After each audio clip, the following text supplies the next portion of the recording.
Hello friends, real life video में आपका स्वागत है। आई होप आप सभी लोग ठीक होंगे। तो आज मैं आप लोगों के लिए लेके आया हूँ ट्रैक मेंटेनर 4 के न्यू ज्वाइनिंग 2018 के ग्रुप डी के जो भाई हैं अपने विकास, उनके पूरा एक कॉल इंटरव्यू। तो किस तरीके से उन्होंने अपना सफ़र शुरू करा, तैयारी से लेके ट्रेनिंग तक का, वो सब बताएंगे अपनी ज़ुबानी आप लोग को। तो आप लोग पूरा उसको सुनना कंप्लीट तरीके से। जो रेलवे ग्रुप डी की तैयारी कर रहे हैं, किस तरीके से उनके हर चीज़ उन्होंने बताई है। और वीडियो शुरू करने से पहले EWS कैंडिडेट जो हैं, चाहे किसी भी जोन के क्यों ना हो, नीचे कमेंट्स करें और अपना जोन और अपनी कैटेगरी ज़रूर डालें फॉर EWS कैंडिडेट। तो आइए शुरू करते हैं विकास श्रीवास्तव। हाँ विकास भाई, आप पहले अपना परिचय बता दीजिए एक बार। आप कहाँ पोस्टेड हैं, क्या है? अभी तो मेरा नाम विकास हुआ। मैं लखनऊ डिवीजन में, मतलब एक स्टेशन है बुढ़वल के पास, चौका घाट, वहीं पर हमारी पोस्टिंग है। अच्छा। और मैं ट्रैक मेंटेनर ग्रेड 4 में हूँ। पोस्टिंग जुलाई 2019 में हुई थी हमारी। अच्छा, तो आपके मतलब किस तरीके से तैयारी की थी? तो तैयारी से जुड़े सवाल बता दीजिए, मतलब कैसे आपने तैयारी की थी? तैयारी को लेकर बस वही, आप मैथ रीजनिंग में 60 क्वेश्चन दिए थे और मतलब 40 क्वेश्चन जो था उसमें साइंस, लेकिन इसमें न्यूमेरिकल ज्यादा दिया था, क्योंकि एनटीपीसी में क्या होता है कि उसमें जीके का वैल्यू ज्यादा होता है। लेकिन ग्रुप डी वाले पोस्ट जो आए हैं थे, चाहे अभी जो आए हैं 1 लाख कुछ समथिंग, उसमें आपसे साइंस से क्वेश्चन ज्यादा पूछे जाएंगे, खासकर फिजिक्स, और उन फिजिक्सों में न्यूमेरिकल ज्यादा आते हैं। सही बात। क्योंकि इसमें सिंपल ये नहीं पूछा जाता कि जैसे स्टैटिक जीएस हो गया कि हाँ ऐसे हो गया कि मतलब आप इसको रट लिए, उसको आपने जो आंसर आएगा उसमें टिक कर देना। लेकिन इसमें आपको थोड़ा सा न्यूमेरिकल पढ़ना पड़ेगा, खासकर फिजिक्स का न्यूमेरिकल मोशन से तो पढ़ना ही पड़ेगा, क्योंकि मोशन से क्वेश्चन पूछता है इसमें जी।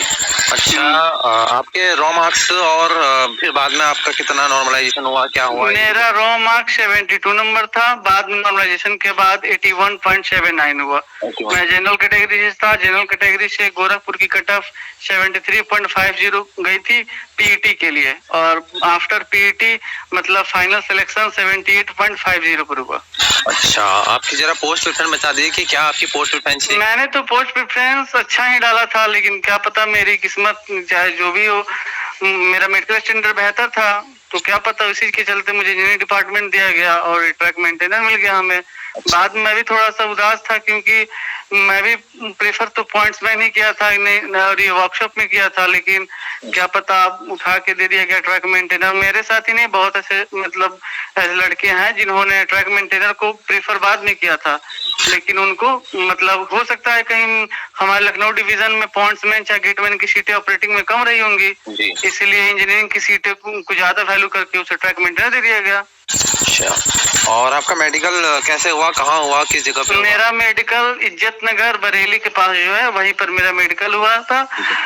और मेडिकल में यही हुआ, मतलब एक्सरे हुआ था, आई विजन हुआ था, उसके बाद ये पाइल्स की चेक हुई थी, और मतलब ज्यादा कुछ, बस मतलब मेन मतलब मेडिकल में होता है ना, वो आई स्टैंडर्ड चेक करते हैं। आई स्टैंडर्ड, यूरिन शुगर, कुछ यूरिन शुगर वो जो था ना, वो जिनका 30+ था, अच्छा, उनका यूरिन और शुगर चेक हो रहा था। जो मेरा तो बहुत कम था, 22 था, तो इसलिए मेरा ये सब नहीं हुआ। और नॉगनी, फ्लैट फुट, कुछ इस तरह हाथ वाथ की कोई एक्सरसाइज? नहीं, ऐसे बस ऐसे ही जो आर्मी में होता है ना, वे सब यहाँ मेडिकल नहीं हुआ, बस सीधे खड़ा कर दिया, बस बस सीधे खड़ा किया, बस देख लिया।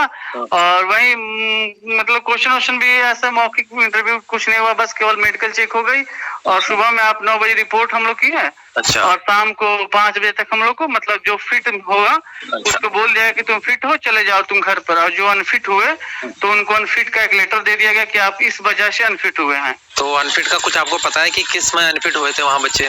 हाँ, एक लड़का था जिसका आई विजन में कुछ प्रॉब्लम था, क्योंकि उसका एक आंख सही था और एक आंख में थोड़ी सी उसको प्रॉब्लम थी, मतलब उसकी एक आंख से दिख ही नहीं रहा था। अच्छा। तो वो मेरे ही साथ में था, तो उसका मतलब चेकअप हुआ, तो उसको डॉक्टर बोला कि आप में दिक्कत है। तो उसको तो ये चीज पहले से पता थी कि उसमें ये चीज दिक्कत है। तो बाद में उसे मतलब लास्ट में 5 बजे सब जब बुलाया गया कि कौन फिट है कौन अनफिट नहीं है, अच्छा, तो उसको बताया गया कि तुम अनफिट हो और ये तुम्हारा रीजन है, जिससे तुमको अनफिट किया गया है। अच्छा, तो और किसी को रीमेडिकल के लिए भेजा हो कोई ऐसा लड़का? नहीं, ऐसा कोई लड़का तो मेरी नजर में नहीं था, क्योंकि जो क्योंकि रीमेडिकल में क्या होता है, क्योंकि डॉक्टर जो था वो एक बार में अपने मतलब रिपोर्ट बना के दे दिया, क्योंकि वो जो रिपोर्ट होता है रेल के हॉस्पिटल का, वो रिपोर्ट बेहतर रिपोर्ट होती है। ये जो सिविल उविल की जो चेक होती है, इससे बेहतर रिपोर्ट वो रेल वाले करते हैं, क्योंकि वो थोड़ा सा भी आप में गलती बर्दाश्त नहीं करेंगे। अच्छा, वो जो आप में, हाँ, शरीर पे कोई मार्क चेक किया हो या कोई ऐसी कोई नहीं, ऐसा कुछ नहीं चेक हुआ मेरे साथ, तो ऐसा नहीं हुआ। हमको लगता है कि शायद ये किसी के साथ हुआ भी ना हो। अच्छा, बाकी दांत, हाँ बताइए। दांत और आँख कान कुछ? हाँ, आँख की चेकिंग हुई थी, बस आई विजन टेस्ट हुआ था कि 6/6 है कि 6/12 है कि 6/9 है, ये चेक। और कलर ब्राइटनेस चेक हुआ था कि क्योंकि वो रेड बल्ब था, ग्रीन था और येलो था। आपको मतलब जला कर पूछ रहा था कि हाँ ये बताइए कि आप भी कौन सी बत्ती जल रही है, ऐसा पूछा जा रहा था, क्योंकि आपका कलर चेक किया जाता है कि हाँ मानते हैं आप ट्रैक पर ड्यूटी कर रहे हैं, चाहे आपको गेटमैन ही दे दिया जाए। तो उसके बाद आपको मतलब अगर कलर ब्राइटनेस होगा तो पता चलेगा कि आप रेड पर ग्रीन देके गाड़ी निकाल रहे हैं, इसलिए थोड़ा सा सब चेक हुआ। अच्छा, और किसी मतलब कोई हार्ट वार्ट का कोई हुआ हो, कोई एक्सरे हुआ हो? हार्ट का नहीं हुआ था, बस ऐसे सिंपल एक्सरे किया गया था, ये बनियान खोल के, और बोला गया कि आप अपन खड़ा हो जाइए, तो मैं खड़ा हो गया। और उसके बाद एक्सरे हुआ और एक्सरे का रिपोर्ट सबको दे दिया गया। तो एक्सरे में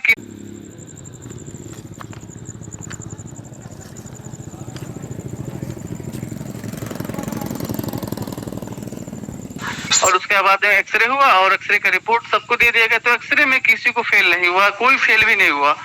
अब किसी का हड्डी उड्डी टूटा हो तो उसको तो मैं नहीं बता पाऊंगा, लेकिन ऐसे मतलब बहुत ही कम चांस थे कि अधिकतर ज्यादा चांस में लड़के वो आई विजन में ही मतलब जिनका प्रॉब्लम था उन्हीं को वहीं से बस मतलब दिक्कत दिया जा रहा था, नहीं तो इसमें और कोई दिक्कत नहीं था। अच्छा, आपका एक दिन में कंप्लीट हो गया था पूरा मेडिकल? हाँ, मैंने मेरा वेरिफिकेशन डॉक्यूमेंट वेरिफिकेशन 2 मई 2019 को था गोरखपुर, और मुझे उसी दिन मतलब मेडिकल में वो मिला कि आपका मेडिकल इज्जत नगर में होगा, कि आप कल जाके वहां पर रिपोर्ट कीजिए। कल या परसों मतलब 3 या 4 मई को, तो मैं 3 मई को ही चला गया था वो इज्जत नगर, और 3 मई को मैं 9 बजे वहाँ रिपोर्ट किया।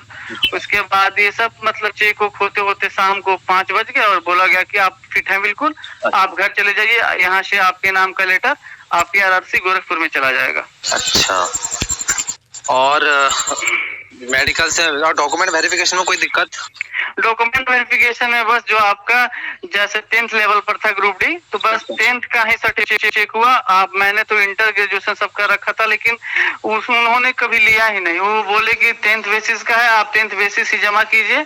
और जब हम यहाँ लखनऊ डिवीजन में आए तो मेरा सेक्शन था बादशाह नगर, तो बादशाह नगर में जब हमारे ऑफिस में जब हमारी फाइल जमा हुई तो वहाँ के सर बोले कि अगर आपके पास एसेंशियल क्वालिफिकेशन है, मतलब आप मैट्रिक से भी ज्यादा पढ़े हो, तो आप इस फाइल में सबकी एक जेरॉक्स कॉपी लिख के और जमा कर दें। तो हम लोगों ने यहाँ पे जमा किया था, तो मैं ग्रेजुएशन किया था, तो मैं ग्रेजुएशन तक यहाँ पे जमा किया अपना। अच्छा, आपकी ज्वाइनिंग कब हुई थी? ज्वाइनिंग में मतलब कोई दिक्कत तो नहीं आई आपको? नहीं, कोई दिक्कत नहीं आई। 25 जुलाई को हमारी ज्वाइनिंग हुई थी 2019 में, और बोला गया DRM ऑफिस बुलाया गया। DRM ऑफिस में हम लोग गए, उसके बाद वहाँ पे मतलब एक लेटर मिलता है, नॉमिनेशन लेटर, अटेस्टेशन फॉर्म। तो अटेस्टेशन फॉर्म आया, उसके बाद हम लोग उसको भरा, और उसके बाद एक आती है सर्विस बुक भी हम लोगों ने भरा। उसके बाद 1-2 फॉर्म वही ऑफिस से मिलती है, सबको हम लोगों ने भर के और ऑफिस में जमा किया। और शाम को हमको पता चला कि हमारा सेक्शन बादशाह नगर अलॉट हुआ है, शाम को 6 बजे। और बोला गया कि अगले दिन आप जाके बादशाह नगर रिपोर्ट कीजिए। और हम लोग बादशाह नगर आके रिपोर्ट किए अगले दिन, और अगले दिन रिपोर्ट के बाद हम लोगों को पता चला कि हमको कौन स्टेशन अलॉट हुआ है। अच्छा। तो हमको बोला गया कि आप मतलब आज यहीं पर रह जाइए और कल जाके आप वहाँ पर अपने स्टेशन पर मतलब वहाँ रिपोर्ट कीजिए। तो हम लोग स्टेशन गए, वहाँ पर रिपोर्ट किए, और उस दिन से हमारी ड्यूटी शुरू हो गई। अच्छा, बहुत सारे बच्चे ट्रैक मेंटेनर के पद को भरे हुए हैं, तो आप क्या कहना चाहते हैं? देखिए भैया, ट्रैक मेंटेनर की पद जो है ना, देखिए मतलब क्या है कि बहुत ही कठिन जॉब है ट्रैक मेंटेनर, क्योंकि इसमें ड्यूटी का रोस्टर बहुत गड़बड़ है। अभी गर्मियों का दिन आ रहा है, तो देखिए 1 अप्रैल से लेकर 1 अक्टूबर तक ड्यूटी चलती है 6:30 बजे सुबह से लेकर 11 तक। अच्छा। उसके बाद आपको बीच में लंच मिलेगा, फिर 3 बजे शाम से लेकर शाम को 6 बजे तक। और जब ठंडी का दिन आ जाएगा 1 अक्टूबर से लेकर 31 मार्च तक, उसके बीच में क्या होता है कि आपकी ड्यूटी लगेगी सुबह 7:30 बजे से दिन के 12:30 बजे तक। उसके बाद आपको बीच में 1.5 घंटे का लंच मिलता है, फिर 2 बजे से लेकर 5 बजे तक। इसमें काम बहुत ही कठिन होता है, खासकर अगर जिसका भी ड्यूटी डबल लाइन पर है, अप डाउन दोनों में ट्रेनें हैं, उनको बहुत परेशानी है। और इसमें सबसे बड़ी दिक्कत ये होती है कि ये मतलब क्या होता है, जैसे अभी मानते हैं गर्मी का दिन चल रहा है, तो अभी गर्मी के दिनों में दिन में पेट्रोलिंग होती है, क्योंकि रेल जो है ना गर्मी के दिनों में फैलता है, उसकी लाइन है, तो फ्रैक्चर होने का डर होता है, इसीलिए दिन में पेट्रोलिंग लगती है। 2 आदमी पेट्रोलिंग करता है केवल, एक अप लाइन में एक डाउन लाइन में। क्यों कि कहीं अगर फ्रैक्चर होगा तो इन्फॉर्म करेगा अपने जेई को, जेई PWI को इन्फॉर्म करेगा, उसके बाद एडीएम सर के, उसके बाद कंट्रोल में ये नोट होगा कि इस किलोमीटर के बीच में ये लाइन फ्रैक्चर हुई है, ट्रेन को रोक के उसको बनवाया जाएगा। अच्छा, और जो नए लड़के जो तैयारी कर रहे हैं ग्रुप डी के लिए, उनके लिए कोई आप लोग को सुझाव मतलब कुछ आप देना चाहते हो? किस तरीके? सुझाव यही है कि आप मैथ और रीजनिंग पर ज्यादा फोकस करें, क्योंकि मैथ रीजनिंग का एक लिमिट है, क्योंकि इतने ही चैप्टर से आएगा, क्योंकि जो अर्थमेटिक हो गया, चाहे नंबर सिस्टम हो गया, चाहे एडवांस हो गया, और रीजनिंग भी जो इसका होता है ग्रुप डी का उतने ऊपर लेवल का नहीं पूछता है, मीडियम रेंज का आता है, एवरेज में आता है। तो ज्यादा मतलब आप फोकस मैथ और रीजनिंग पे कीजिए, क्योंकि इसमें से 60 क्वेश्चन आ रहे हैं। आप कोशिश कीजिए कम से कम इसमें आपका नंबर 50 से ऊपर जरूर है, निगेटिव काट कर। और जो 40 नंबर का पोर्शन है, जिसमें आपको करंट अफेयर से लेकर साइंस और जीके पूछता है, उसमें कम से कम कोशिश इतना तो जरूर रखिए कि कम से कम 20 नंबर तो आए ही रॉ मार्क्स। मैं नॉर्मलाइज की बात नहीं कर रहा हूँ, 40 में कम से कम 20 नंबर वहां से आए, कम से कम आप सेफ में 70 नंबर रॉ मार्क्स लाए कि नॉर्मलाइजेशन के बाद आपका 80 से प्लस जाए वो, तब आप कन्फर्म हो पाएंगे कि हाँ आपकी सिलेक्शन पक्की है। क्योंकि कट ऑफ आज के टाइम में बहुत ही ऊंचा चला गया।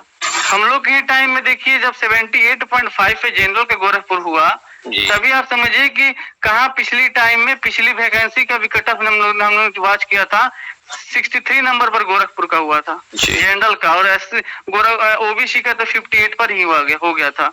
तो इसलिए टाइम के अकॉर्डिंग कट ऑफ इंक्रीज कर रहा है। उसी तरह मतलब आपको ये मतलब तैयारी भी आपको वैसे ही करनी पड़ेगी, तभी आपका रिजल्ट फाइनल हो पाएगा। अच्छा, ट्रेनिंग का क्या कितना दिन का ट्रेनिंग रहता है आपका? ट्रेनिंग हमारी हुई ऐशबाग प्रशिक्षण केंद्र है लखनऊ में ही जी, वहाँ पर हमारी ट्रेनिंग हुई, अगस्त में ट्रेनिंग हुई।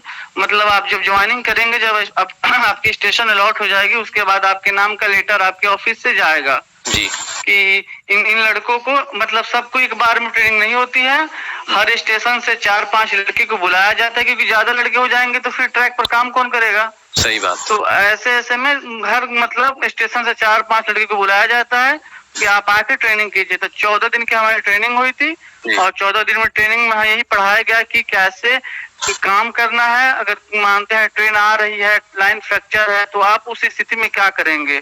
पटाखा बांधेंगे 100-200 मीटर के, उसके बाद अगर मानते हैं ट्रेन बहुत पास में ही आ गए तो जहां मन करे वहीं पटाखा रख दीजिए कि कम से कम अगर ट्रेन के वो लाइन मतलब वो चक्के पर पटाखा पड़ेगी तो ड्राइवर को पता चल जाएगा कहीं ना कहीं प्रॉब्लम है, वो ब्रेक इमरजेंसी लगा के गाड़ी को रोक लेगा जी। अच्छा, छुट्टी का क्या रहता है आपका? छुट्टी क्या रहती है आपके इसमें? छुट्टी सटा मतलब एक वीक में एक दिन रहती है। हर स्टेशन की अपनी अपनी एक अलग छुट्टी होती है। जैसे मेरा स्टेशन था उसमें हमारी रेस्ट फ्राइडे को थी, हमारे स्टेशन के बाद वाले जो स्टेशन था बुढ़वल, उसकी रेस्ट संडे को थी। तो हर स्टेशन की अपनी अपनी एक रेस्ट होती है। और एनएच में क्या होता है कि जैसे सभी को एनएच नहीं दिया जाता है, क्योंकि ट्रैक पर भी ड्यूटी करना होता है, इसलिए कुछ आदमी को एनएच मिल जाता है, बाकी लोग को एनएच में भी ड्यूटी करना होता है। बस वो ऑफिशियली है कि हाँ एनएच है, नेशनल हॉलीडे है, लेकिन रेल में ऐसा कुछ नहीं होता। रेल में आपको अगर इमरजेंसी पड़ जाएगी तो रात में भी ड्यूटी करना होगा। जिस तरह पेट्रोलिंग होती है नाइट में, ठंडी के दिनों में आपको रात में पेट्रोलिंग करना होता है, क्योंकि ठंडी के दिनों में रेल सुकड़ती है, तो उससे क्या होता है कि फ्रैक्चर का डर होता है। इसीलिए रात में पेट्रोलिंग 2 आदमी करते हैं, रात में 10 बजे से लेकर सुबह के 6 बजे तक रात भर देखते हैं ट्रैक की कहीं से वो मतलब उनका एक रेंज होता है कि 5-6 किलोमीटर का आपका एक रेंज है, इस रेंज में आपको चलना है। और आपको कुछ अगर प्रॉब्लम हो रही है तो आप तुरंत स्टेशन मास्टर को खबर करें, वो कंट्रोल में नोट करा के आगे की कार्रवाई करेगा अपना। अच्छा, अगर कोई बंदा ग्रुप डी में ज्वाइन करता है एज ए ट्रैकमैन, तो उसका क्या फ्यूचर हो सकता है और किस तरीके से आगे बढ़ सकता है? फ्यूचर से मतलब फ्यूचर यही है कि देखिए अगर उसके पास डिप्लोमा डिग्री किया हुआ है, क्योंकि ट्रैक मेंटेनरों के लिए एलडीसी ओपन नहीं है, हाँ, और डिपार्टमेंट है। इंजीनियरिंग को छोड़कर ऑपरेटिंग हो गई, चाहे कमर्शियल हो गई, मतलब जो भी पोस्ट है, सिग्नल हो गया, टेलीकॉम हो गया, जो भी मतलब डिपार्टमेंट है, इनमें एलडीसी ओपन है, लेकिन इंजीनियरिंग में एलडीसी ओपन नहीं है। तो इसमें अगर कोई भी बंदा अगर उसका मानते हैं ट्रक मेंटेनर में होता है, तो अगर उसके पास डिप्लोमा है तो वो 3 साल के बाद एलडीसी ओपन है, मतलब वो भी बस केवल जेई की पोस्ट के लिए और कोई अदर पोस्ट के लिए नहीं है। तो उसके पास अगर डिप्लोमा है तो वो उसका फ्यूचर आगे बेहतर है। नहीं तो दूसरा ऑप्शन ये है कि आप अपने ही मतलब जो भी आपका आरआरबी अलॉट हुआ उसमें आप अपना ड्यूटी कीजिए, और एक फॉर्म आती है GDC, general department competitive exam, वो आती है 3 से 4 सालों के गैप में, आप उसका फॉर्म भरिए और उसको क्रैक करके आप किसी अदर डिपार्टमेंट में जा सकते हैं। अच्छा, कोई नया ज्वाइनर है अगर ग्रुप डी ट्रैकमैन ज्वाइन करता है तो उसके हाथ इन हैंड सैलरी कितनी आएगी उसके हाथ में? इन हैंड सैलरी अभी की मतलब अभी जो डीए 17% है अभी की है, मतलब अगर कोई लड़का अभी ज्वाइन करता है, मतलब इस महीने में जो ज्वाइन कर लिया मानते हैं, अभी उसकी 24,500 से ऊपर पेमेंट आएगी, नेट उसके हाथ में है। नहीं तो ग्रॉस सैलरी तो 26,500 आएगी। अच्छा, 26,500। ठीक है, आपका बहुत बहुत धन्यवाद। आपने रियल लाइफ वीडियो के बच्चों को इतना महत्वपूर्ण जानकारी दी। और ये थे हमारे साथ विकास भाई जो ट्रैक मेंटेनर ग्रेड 4 पे कार्यरत है, और आप लोगों ने इनका जो सुना कि कैसे ड्यूटी होती है, क्या होती है, तो इस तरीके से आप लोगों ने सब जाना। और ऐसे ही आप लोग तैयारी करते रहिए। अभी किसी नए इंटरव्यूज में आप लोग के लिए लाते रहूँगा ऐसी कॉल पे, तो मिलते हैं आप लोगों से।